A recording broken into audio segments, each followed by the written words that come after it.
The house we live in is very important because, in addition to being our physical refuge, it is a place that emanates energy, positive or negative, and which contains symbols capable of influencing our serenity. Furthermore, our home has a fundamental role in our ability to attract well-being and economic prosperity.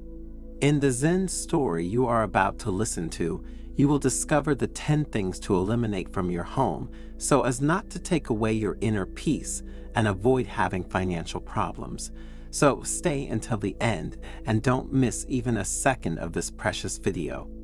In the meantime, subscribe to the channel, turn on notifications, and share the video. In this way, you will help us produce new valuable content every day for your spiritual growth. In a quiet Japanese monastery, there lived an elderly and wise monk named Hiroki, famous for his wisdom and the teachings that he was able to pass on to those who came to visit him. One day, in a conference with dozens of people eager to learn, the master spoke about the secrets to leading a peaceful and prosperous life. The atmosphere was thick with curiosity, and as the wind made its voice heard, Hiroki began his lesson. On this journey to serenity and prosperity, Master said in his calm, penetrating voice, it is imperative to explore all aspects that influence our reality. One of the most powerful places to begin this transformation is our home, a place where there are symbols and vibrations that can directly impact our ability to attract positive energy, serenity, and prosperity. The curiosity of those present grew. Today, said Hiroki, we will discover how to consciously remove certain elements from our home, paving the way towards a life full of abundance on both an emotional and economic level. The first thing we must remove from our homes are broken or ruined objects, Hiroki continued. These objects, in addition to being almost completely useless, accumulate negative energy that can act as a brake on prosperity. A broken mirror, a damaged tool, or a non-working appliance, in addition to having no use, symbolizes much more than what is visible. A concrete example, added the monk with a shrewd smile, could be an ancient record player which has not been used for years. By keeping it in the house, we are actually maintaining a connection with the past and with a time that cannot flow. Getting rid of such objects not only means freeing up physical space, but also breaking energetic bonds that can damage our prosperity. When we free ourselves from broken or decaying objects, Hiroki continued, we open the doors to positive energy that flows more freely, setting the stage for the prosperity and abundance we desire. The monk delved into the symbolism of freeing oneself from old worn-out clothes. Every item has its own story, but holding on to old clothes can keep us stuck in the past, preventing energy from flowing towards change and prosperity. Imagine an old pair of shoes or a coat that you have brought on many trips. Getting rid of it opens you up to new avenues and opportunities, both mentally and economically.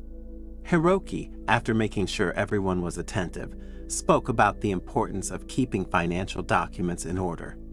Having your financial documents in order reflects clarity and order in your thoughts and financial decisions.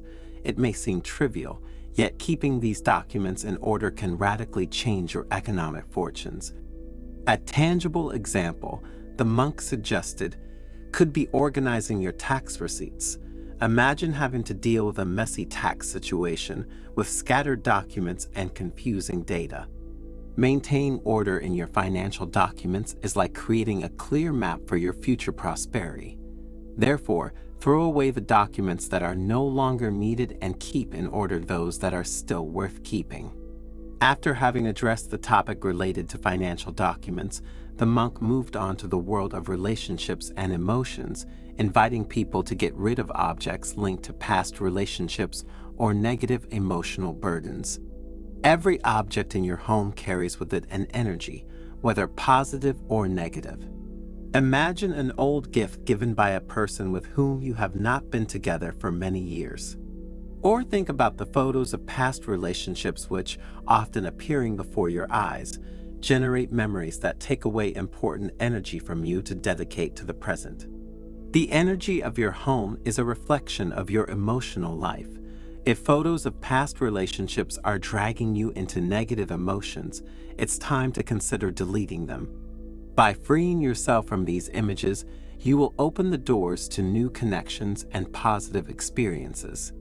By freeing yourself from objects that generate negative emotions, the Master continued, you will make room for an environment that nourishes your emotional well-being, giving you serenity and an openness to new and positive emotions. Hiroki then moved on to the importance of plants, emphasizing that dry or withered plants symbolize stagnation. Imagine your home as a constant flow of energy, where each plant has the potential to facilitate or block that flow. By replacing dried plants with new evergreen ones, you will not only make your physical space more pleasant, but you will also stimulate the positive energy of growth and abundance. Every now and then the monk stopped to ensure that those present had time to assimilate his advice and reflect on their homes. Other objects to eliminate from your homes, Hiroki continued, are those that disturb the senses. Your home should be a sanctuary of peace and tranquility, a place where every object contributes to an enjoyable sensory experience. Free yourself from objects that disturb the senses due to their materials or colors. Doing so will prepare you for a future of abundance and well-being. Check the pantry and refrigerator regularly, Hiroki continued. Expired foods not only take up valuable space, but they can also be harmful to your health. Keeping the kitchen clean and organized is also essential so that you can have lunch and dinner in a more relaxing environment. Other things to remove from your homes are unused electronic gadgets. I noticed that many of you keep old cell phones, headphones, batteries, and so on in drawers. Get rid of them because in addition to binding you to the past, they generate negative energies also linked to the type of materials they are made of. As the day drew to a close, it was time for harmful cleaning products. Some cleaning products, Master said, contain harmful chemicals that can be harmful to you and the environment around you. Consider using safer and more environmentally friendly products than those you have always used. You will discover that there are many healthier alternatives to keeping your home clean. And finally, avoid excessive decorations, because if it is true that they can add personality to your home and contribute positive energies, it is equally true that an excess can make the space you live in crowded, heavy, and chaotic. Choose decorations carefully, favoring those that bring you joy and getting rid of those that weigh you down and the surrounding environment. The disciples, inspired by Hiroki's wise words, left the monastery with a new awareness and with the determination to apply the Master's advice in their daily lives. Aware of the transformative potential of eliminating what is no longer needed to make room for what nourishes prosperity and well-being, they promised themselves to make a list of things to eliminate from their homes. In conclusion, what is the main teaching that we should make our own? That finding the courage to let go of what no longer contributes to our well-being will make our homes more serene, welcoming, and capable of attracting prosperity. Remember, your home should be a space that reflects you and makes you feel good. Eliminating the superfluous is an act of love towards yourself. Take the time to evaluate what is truly important to you and make space for what really matters. A tidy and welcoming home can have a positive impact on your daily life and mental health.